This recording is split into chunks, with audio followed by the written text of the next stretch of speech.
Today I'm going to show you how to make a classic martini. Now, you'd be tempted to say that martinis have, they're having a moment right now. But the truth is martinis are classic. They're always having a moment. Sometimes they ebb and flow with their popularity, but if you know, you know. And we know. So, the classic martini it's a aperitif. It's the classic pre-dinner drink. It's what you want to have. You go downstairs at the hotel, the steakhouse, before you get your table, you order a martini, and then you go out, you have your night. It's the best way to start the night, in my opinion, and that's what we're going to talk about it. Classic specs for martini are 2.5 ounces of either gin or vodka to 1/2 ounce of vermouth. As such, it's a very spirit-forward drink. A lot of people are not expecting, they're expecting something like a lemon drop or a Cosmo, something that's not going to be so spirit-forward. But here, you're literally talking about alcohol being diluted by wine. So it's, like I said before, spirit-forward. It's a stiff drink. And then also, it's very much, it's going to give you, what you put into it is going to be what you get. So in other words, your choice of gin, the gin's really going to show. Your choice of vodka is really going to show. Even the vermouth that plays a minor role, it's still going to give you a big impact in the botanicals, in the dryness. And we'll talk about dryness later, but vermouth is kind of a controversial subject when it comes to martinis. People they have their preferences. A lot of people will argue that vermouth is the worst part of the martini. I feel it's a essential part. And the more traditional, the original recipe for the martini actually was closer to a 50-50. Every so often you'll see people talking about reverse martinis, which they're going to be more vermouth heavy over vodka or gin heavy. But today, like I said, we're just going to talk about your classic martini. I'm actually going to go for gin, but you can easily do it with vodka. And like I said, I'm going to show you those classic specs. When people talk about the vermouth in a martini, and just circling back to that real quick, that's what they're talking about when they say a dry martini. So sometimes you're going to hear people talk about, I want it dry, I want it extra dry, I want it bone dry. Churchill famously liked his martinis to be so dry that the only vermouth was he would glance at the bottle, and that's how you would get the vermouth. Again, everybody has their preference, and what I like most about martinis is that they are highly customizable, right? It's up to you. You get to control the ratio, especially if you're making it at home.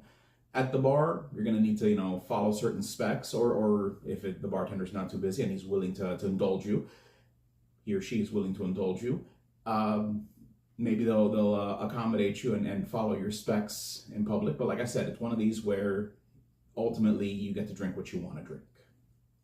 So what do we need as far as ingredients? What do we need as far as equipment? Ingredients, obviously, like I said before, it's either going to be gin or vodka. Today we're going to go with gin. I'm using Gordon's. It's a standard, basic to me. It's when I think of gin, I think of Gordon's. It's very basic. It's the standard juniper botanical blend. And to me, it's a yardstick, right? Everything, in my opinion, is either better than or worse than Gordon's. In a traditional martini, in a classic martini like this one, you want something like that. Obviously, when we were playing with the variants, when you're trying different things, you might want to play with a different blend, a different brand of gin that's going to have a different flavor profile. But like I said, today we're just going to go with that. For the vermouth, it's dry vermouth. Now, I point out that it's dry vermouth because there's 3 types of vermouth, and I'm hoping to do a video on the different types of vermouth at a later date. There's a few types, but typically when we're talking about martinis, there's 3 types that we're going to be talking about: dry, sweet, and bianco, or blanc, depending on if it's Italian or French. I'm going today with Dessalines. It's a French vermouth. And like I said, this one's the dry vermouth. Your garnish for the martini, you can either do a piece of lemon peel or olives if we're talking about a martini.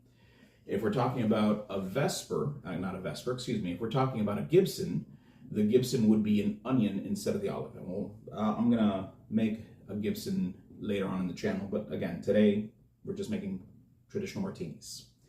As far as equipment, obviously you're gonna need a glass. I'm using a coupe. Technically, you can use a coupe, you can use the V-shaped martini glass, or you can use a Nick and Nora glass. They're all the same, it's your personal preference. If I had the space for them, I would have all three, just because I like the difference, I like the variation of the three glasses. But technically, form and function, they have roughly the same aesthetic, and they serve the same purpose. Some people do prefer the Nick and Nora in the sense that it has a slightly smaller surface, so when you're drinking it, you don't get as much of the bouquet. You don't get the scent of the alcohol that you're drinking. I've never felt that. The Nick and Nora is slightly larger than the coupe, just like the V-shaped martini glass is larger than the Nick and Nora.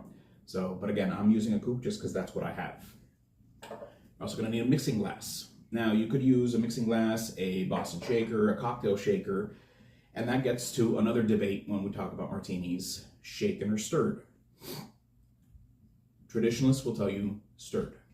I personally stir my martinis. At one point in time, when I was young, I actually did opt for the shaken martini. And it wasn't the James Bond, it wasn't the marketing campaign, it was the fact that I thought it made it colder. And I can't say it really does or doesn't. It does feel colder because what happens is when you're shaking the martini, it bruises the gin. And what that does is it's basically going to give you those little ice crystals. So to me, I thought I was keeping the drink colder longer. In reality, it was diluting the drink because now you have these ice crystals that are going to eventually melt. So it's watering it down. And then the other thing is it changes, and I hate using this word. I feel it's one of these really, kitschy words that people love to use now. It alters the mouthfeel. When you're shaking a cocktail, it's gonna aerate the drink basically. And something like a martini does not need to be aerated. You don't need to have air in your cocktail. And to be honest, the viscosity of your liquors, right? So in other words, the vermouth and the gin or the vermouth and the vodka, it's roughly the same. It's going to incorporate well when you mix it. You don't need to shake it. You don't need to agitate it to get it to form a suspension, basically. You just need to just stir it up and it'll combine fine, as opposed to something that has juices or, specifically citrus. Citrus needs to be incorporated really well. That's when you really want to shake those cocktails. So like I said, again, you can use any piece of equipment you want. If you want to shake it, you can shake it. If you want to just stir it in a Boston shaker, you can do that as well. I'm using a mixing glass. You're going to want a jigger. The reason why you want a jigger is because you can't eyeball it.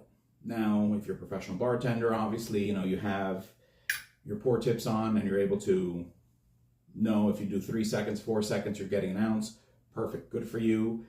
I don't have that, and I don't have that practice, to be honest, so I need exact measurements. And I'll tell you, eyeballing it is not something you want to do on a martini. I can eyeball, or I should say I do eyeball cocktails like an old-fashioned, just because the ingredient ratio isn't as, or a highball, for example. That's another one that I'll eyeball. Here you need those perfect ratios. You need to know exactly how much you're putting in so that you don't overpour one over the other. Bar spoon, obviously, we're going to be stirring, and a peeler for the orange peel, for that citrus peel. So, I think I covered everything, so I'm now going to go ahead and build the cocktail, and then we'll talk about taste points, or at least what I'm experiencing when I'm drinking it, and we'll go from there. So, first thing you're going to want to do is chill your glasses. I have 2 glasses chilling off to the side here. I'm going to add some ice to my mixing glass. Sorry about that. Like I said before, I'm doing gin, and I'm making 2 martinis, right? Because I'm going to do one with the with the lemon peel, and one with olives. So 2.5 ounces. Basically, I'm going to do 5 ounces of gin.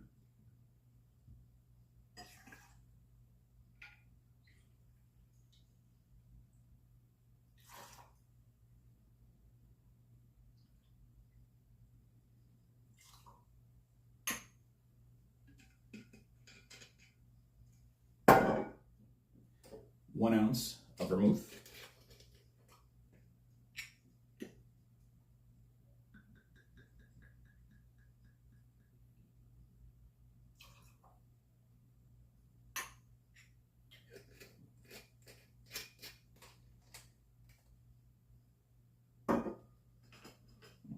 I'm going to stir it.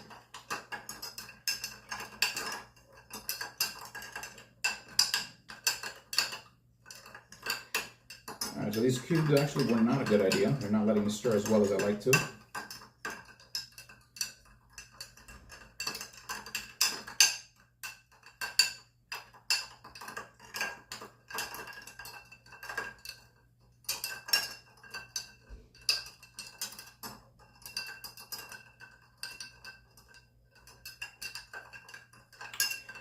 Typically, when you're stirring, even if you're shaking in the cocktail in the shaker or Boston shaker, what you want to do is you're going to continue stirring or shaking or whatever you're doing until you see your vessel has frosted.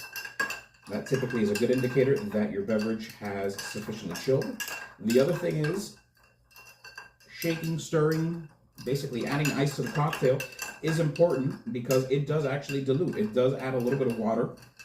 And like I said before, if you're adding it to if you're shaking your cocktail, it's going to give you more of that bruising. It's going to give you more of those ice crystals, and that's going to dilute your cocktail more.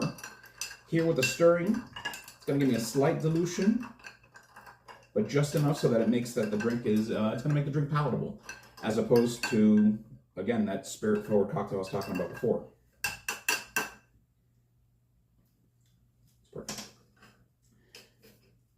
Grab a strainer. Pour it over your over your mixing glass. I'm going to take my 2 glasses here, dump out the ice. Ideally, I would keep them in the freezer, but I don't have the space for that. So,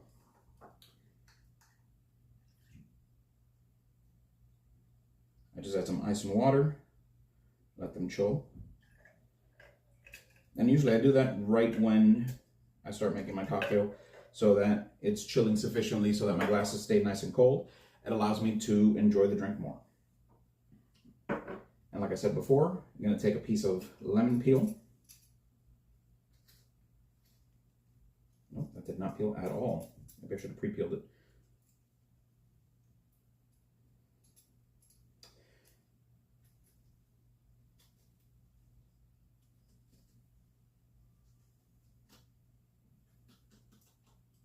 So I'm going to take that peel, I'm going to express it over, except this isn't even going to express. Yeah, I don't know what it is. This one did not peel well at all.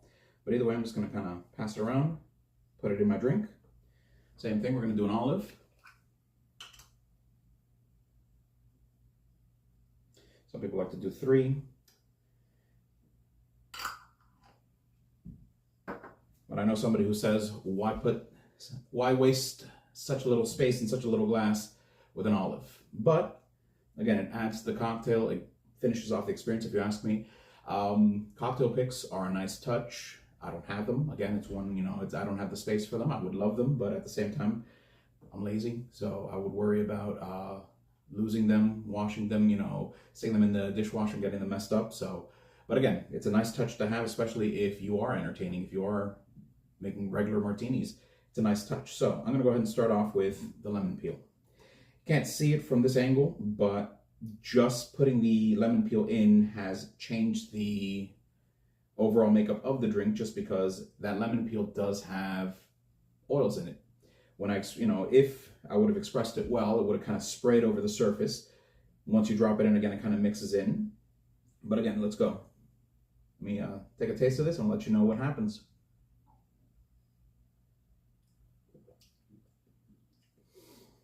Very clean flavor. It's cold. It's refreshing in my opinion. But again, I like spirit-forward beverages. I like the taste of the alcohol. The vermouth, the botanicals in the vermouth are balancing out, mellowing out the botanicals in the gin. To me, gin has a very, not necessarily a harsh flavor, but it's a very pronounced flavor. And I feel that the vermouth actually tones it down a little bit. And then those oils from the lemon kind of give it a freshness. I don't know if you've ever heard, when you're cooking something, you should add acid, be it vinegar, wine, lemon juice, to it to kind of brighten up the flavors. And I feel that's exactly what happened here. It kind of gave it a little bit of a perk, more than what I tasted then. When I licked the spoon, when I pulled out the bar spoon. Now for the olive. Now the olive, I'm expecting it to give a more savory flavor. It's going to give me something, a little bit of brine from the olive, obviously, but then it's also going to kind of give the olive flavor. So let's see if I'm right on that. Same. So subtle difference. The lemon peel has a brighter flavor, and this was just an olive. If I would have added a splash of the brine, the olive juice, not necessarily going into full dirty martini territory, but just a little bit of brightness, it might have given it more of a salinity, and that kind of would have brought out flavors. But at the same time, just here, it doesn't have that brightness, that freshness that you get from the citrus peel.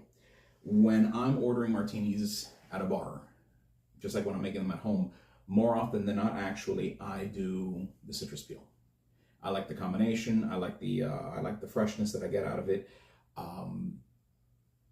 But every so often, there's something about olives in a martini that just, it's classic. It finishes off the drink, and it gives you something a little, it gives you a little snack. So I'm gonna eat my olive now.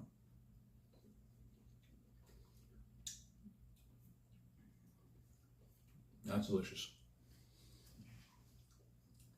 So, like I said before, this is my channel. Like and subscribe, please.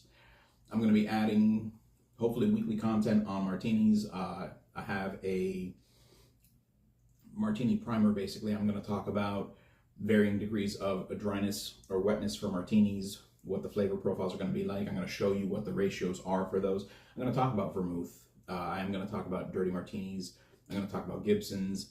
And then we'll see where we go from there. Probably we'll go into martini variants like the Vesper, the Manhattan, the Martinez, and eventually we'll branch off from martinis. Who knows? The Negroni family, the old-fashioned family, and we'll go from there. And we'll see if this takes off. I'd love to hear from you guys. Anything you guys want to see, anything you want me to talk about specifically.